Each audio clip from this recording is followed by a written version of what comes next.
Oh, okay. It's too loud. All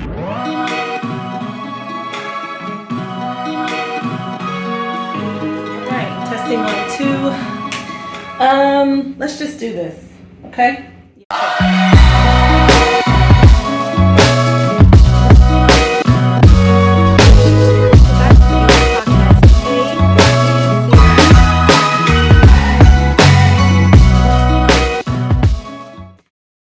What's up, guys? It's your girl Victoria. I'm back with another episode of the VL podcast.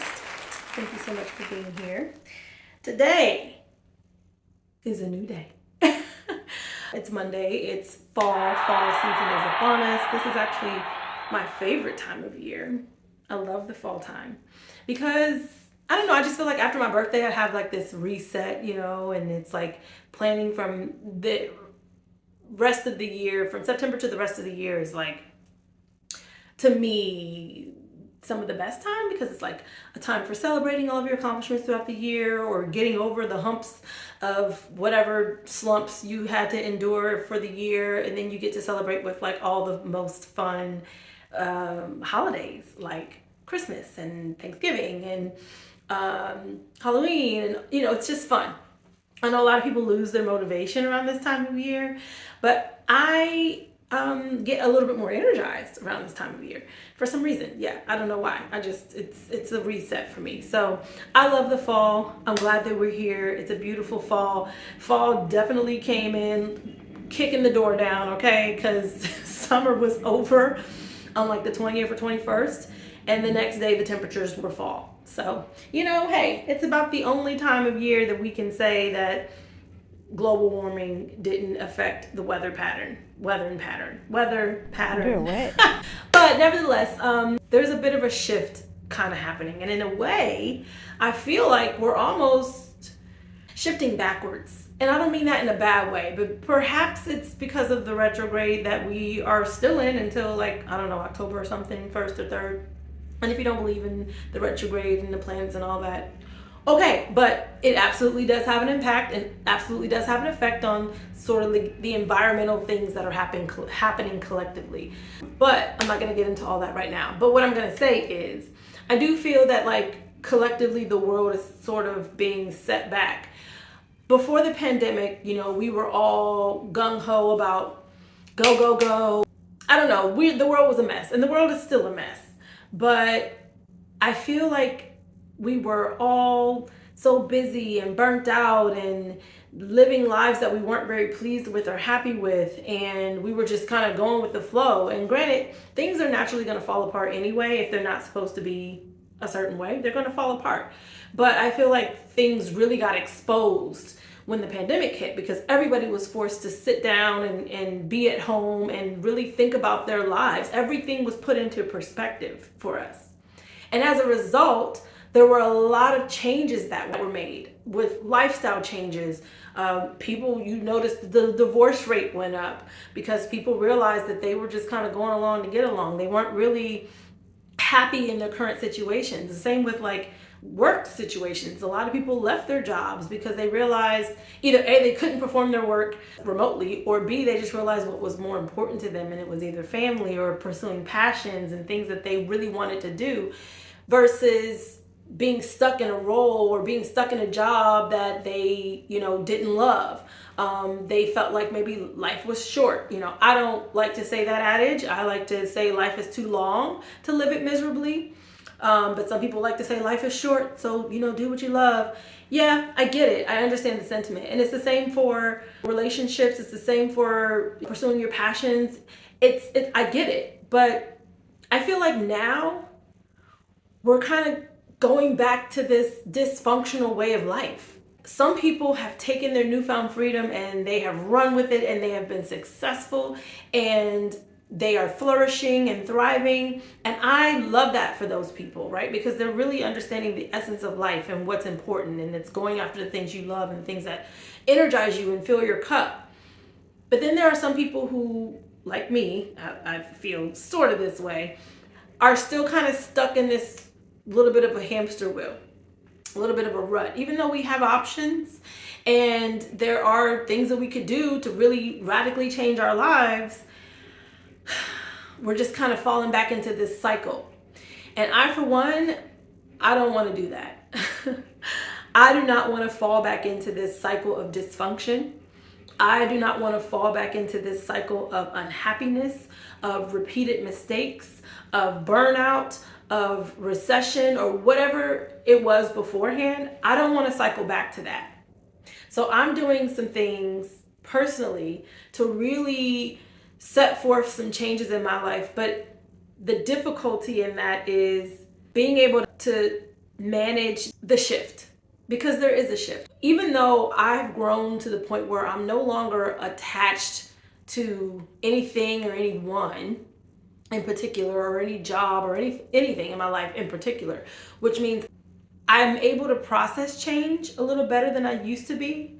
But that does not mean that change still isn't difficult. That does not mean that transition and transformation can have some growing pains. That doesn't mean that it's smooth sailing all the time. What I'm learning to do is navigate transition in a way that doesn't bruise me too badly, but also that feels comfortable enough for me to ease into it, if that makes any sense. Because I'm the type of person I think a lot of people are like this.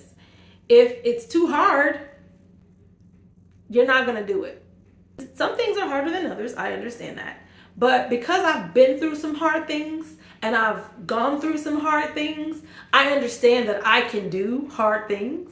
So that doesn't mean I want to welcome my transition and make it hard. No. It just means I know that I can survive whatever transition and transformation I need to go through.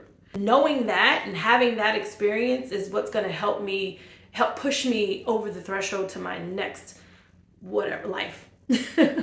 My next thing, right? And a lot of it are the things that I've prayed for, the things that I've journaled about, the things that I've really tried to work at. Then now I see them a little bit closer. I'm a little closer to those things now, right? But I understand that in order for things to kind of be put in place the way that I want them and the way that I pray for them, God, the universe has to kind of undo some things. And, sometimes I really do wonder, is God just sitting up there I know he's got a plan, okay? I know he has a plan, and I know that everything is in his control and that he's in control. I truly believe that, and I know that he knows the end result. But sometimes I wonder, is God sitting up there just let me just try this, let's try this. He's having fun with our lives. I think he's having a little bit of too much fun with our lives, the ones who have given him access to have fun with our lives. So I feel like he kind of does things a little bit almost like playing checkers or chess. And when he does that, and then we get our acts together, and then we finally pray for something that we want, and he sees that we're on the right path to getting those things, then he has to kind of undo some things.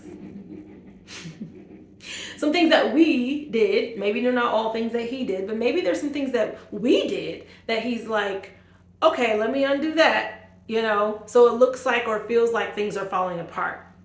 When really, it's just being rearranged. There are some things that God did too, that he put us in situations to learn from those situations. Or maybe there was something in that situation that we needed to grow from. So we were there and he was like, you know what? You prayed for this, but you ain't quite ready for this. So I'm going to put you in this. And let's see how you handle it. Let's see what you can learn from this so that when you get in this situation, you are a better steward. You handle it better. You are more astute. You pay better attention. You don't make the same mistakes. This is just the way I think about God, okay? So you and your God got your own relationship. Me and my God got ours, okay? But this is how I feel that God works. And it's kind of funny because he be playing with us. He be playing. But at the end of the day, I do trust God with my life. I do trust the things that I've asked for, and even the things that he didn't allow to happen for me when I wanted them to happen.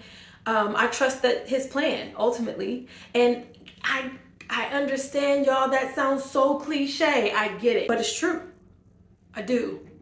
And even in the moment when I don't understand what's happening or what's going on, in hindsight, when the moment's over, I'm like, oh, now I get it. As the world is going back into, their grind culture, it's easy to get caught up in that cycle. I even had someone tell me, like, you have some things that you've been tested on, and there's some people and there's some things in your life that are trying to keep you kind of vibrating low, but you're trying to elevate and move to another level, and you have a choice in that matter. You can choose to elevate and let go of all this stuff, or you can choose to stay in the recycle through those same patterns. And let me just say this, recycling is not necessarily bad. Sometimes people are comfortable where they are and they want to recycle. They want to stay there. They want things to stay the same. That's fine if that's what you want. If you're in a cycle that feels good to you and is rewarding and energizing to you, then absolutely do what you must to stay in that cycle. But if you're in a place where you're kind of like, yeah, I don't want to go back there and I'm kind of tired of this cycle, I want something new, I want something different, I'm ready for that, then you're going to have to be willing to let go of whatever it is, and you're going to have to be willing to endure some of the transformation pains and the changes and the growing pains that are going to happen. They're inevitable. Some of these things really hurt. They do. But I guess it gives more meaning to the adage, what it doesn't kill you makes you stronger. Yeah, it's so funny how like all those little sayings and adages come back around later in your life. My grandmother has a whole bunch of little adages and sayings and colloquialisms that now make so much sense to me. So I recycle them and I use them, but they make sense to me now. Recently, I went back into the office to work, and I realized, like, why I didn't want to go back into the office, because not that I'm lazy. I'm not lazy. Like, I actually have a lot of energy to do things that I want to do. But there's a difference between being lazy and then having a lack of motivation. There was nothing motivating me to go back into the office. I didn't feel motivated enough to go back into the office. Like, not that I hate my job. I don't hate my job. I like what I do, but it's just not rewarding for me anymore. And at one point I felt like I was in a rat race. Like, okay, this is efficient, but it's not really fulfilling. I had to ask myself that question when I was faced with the choice of either going back into the office a couple of days a week or quitting my job. Now, I could quit and be like, you know what? I don't want to come into the office. I don't want to get back into this corporate rat race. I don't want to do it, because why? Why are we doing it? So again, I'm faced with this choice. What do you want to do? Well, I know this ain't what I want to do forever. That ain't, at least. I have plans and things that I want to do, but in the meantime, in between time, I've got to kind of adjust to some of the growing pains and the transformation changes and the transitional pains that I'm gonna have to endure in order to get where I want to be. And it's not laziness, it's lack of motivation. And now I'm finding new motivations. I'm finding things that are more energizing to me. I'm finding, people, places, things that I want to invite into my life that I have to make room for. And I talk about this all the time. Detaching from things that are cluttering up your space, not just your physical space, but like your mental space, your energy space, your emotional space. You have to declutter and detach from those things. It's the only way that you can welcome in the new. And for me, where I want to be and what I want to do is going to require me to let go of some things. And that may even include my job. Now, I'm not quite ready to do that because there are some things I need to set in place before I do that. But ultimately, it's the decision that, I made, and I get it. I'm not the only person who felt this sentiment. Clearly, there were a lot of people who resigned during the Great Resignation in 2021. A lot of people. And it was because, I'd like to believe that it was because they had a collective awakening of what is important and what is not. What do they want to do? Where do they want to be? Who do they want to be? Where do they want to live? Who do they want to be with? Do you know how many people got divorced during the pandemic? Or like at least right after? Because they realized that the partner that they chose was just not fit for their life. It could have just been a period of time that, God placed them in that situation so that they could learn some things, maybe about themselves, about the other person, about the situation, whatever the case may be. But there were a lot of people who left their marriages during the pandemic because they realized that they didn't like their partner, or they were just with the wrong partner. And listen, I understand that there's a lot of people who are like, oh, I don't condone divorce. I condone growth and I condone evolution. If your personal growth includes you letting go of a partner or a situation, then do it. That's just how I feel about it.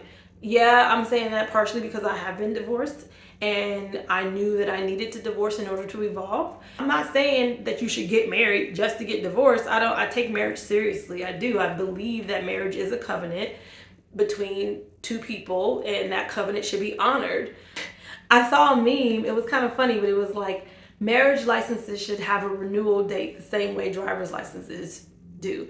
And I kind of agree with that. Here's the thing, if you're in a partnership with someone or an agreement with someone, that's ultimately what marriage is. You two, or the people, however many people, 2, 3, 4, however many people are in that agreement, need to revisit that agreement. Because if it's one thing I've learned from being married and being in relationships and being single, is that you do not stay the same person that you were. Now, granted, the changes may not be drastic, but people evolve. And when you evolve, sometimes the people in your life have to evolve as well. Or if the people in your life are not evolving at the same pace or rate, and you're not willing to allow them that grace and space to grow and evolve at your rate, then perhaps it's no longer a fit. I think any relationship should have a check-in. I am a component of checking in. However often you need to check in with your partner. Hey, how are we feeling? Are we still on the same page in terms of our goals and aspirations? Do I still, do it for you? What can I do more of? What can I do less of? Just the same way we affirm our partners, I feel like we need to have these check-ins with our partner to let them know when we feel something is changing. I believe in love and I believe in commitment, but I don't think love is enough. I think love is a lot, and love, a strong love, can and will influence your relationship to grow and help you all stay together. However, love ain't enough. I feel like love and alignment are both needed. There's the love, there's the deep connection, there's that energy flow, there's aspirations and goals being aligned. And this is any relationship. This is in friendships, this is in job relationships, contracts, this is in romantic relationships. I feel like they all need to be both. There needs to be a certain level of love and a certain level of alignment in order for that relationship to continue to flourish and for it to be long term. Now, the thing is, when you get married, of course, it's a lot harder to detangle that, and it's a lot harder to deconstruct that, because now you legally have documents and things in place that could really mess things up for you. So before you get married, make sure that you've had these conversations and that you guys are aligned, not just in love. Because let me tell you something, honey, in love, feeling fades fast. It comes and it goes. I mean, yes, I can love someone and be in love with them the next moment and out of love with them the next moment, but still love them very much and still care about them very much. And that's okay too. But again, it's that level of love and alignment. Are we still aligned? Are we still connected? There's all sorts of things that can break your connection. And especially when you're spiritually aligned, then you're going to feel more of those disruptions. That's just like what I'm going through now with my with just in general. This transformation that I'm seeking is because I'm evolving spiritually, and my spirit no longer aligns with some of the practices and the lifestyle that I live. So in order for me to evolve past it, I'm going to have to make some changes. What those look like, I'm not 1000% sure yet. Change is necessary. Change is good. Change and transformation is not always comfortable, but I definitely feel like we need to reevaluate our lives, our goals before we get back into this rat race, because I feel it coming. And then the next thing you know, some other big disaster is going to happen and we're all going to be stuck again. And, I know that things happen in cycles, and I understand that things come back around, but the next time this stuff happens, I don't want to be stuck. I don't want to be stuck. I want to be happy, I want to be flourishing, and I want to be thriving to the point where it will not affect me or impact me. in any aspect of my life. Before I go, I have to let you know that I still have the A to B Journal, 22 Thoughts to Enhance Your Life, available for purchase on my website, www.thevlspodcast.com, or you can purchase on amazon.com or barnesandnoble.com. Thank you for those of you who have already supported and purchased the journal. I hope that it is blessing you and enhancing your life. And for those of you who want your life enhanced, it's still available, so go get it. Make sure that you comment, like, subscribe to my YouTube channel, my podcast, wherever you listen to podcasts. It's available. It streams on Anchor and Apple and Google and Spotify, all those places. Also, comment below. I'd love to hear some of the things that you do to help welcome change and transformation in your life. Are you going back to your old life before the pandemic, or did you make one of those drastic changes? I'd love to know. Thank you so much for tuning in. I love you, and I really hope that this helps someone. Bye.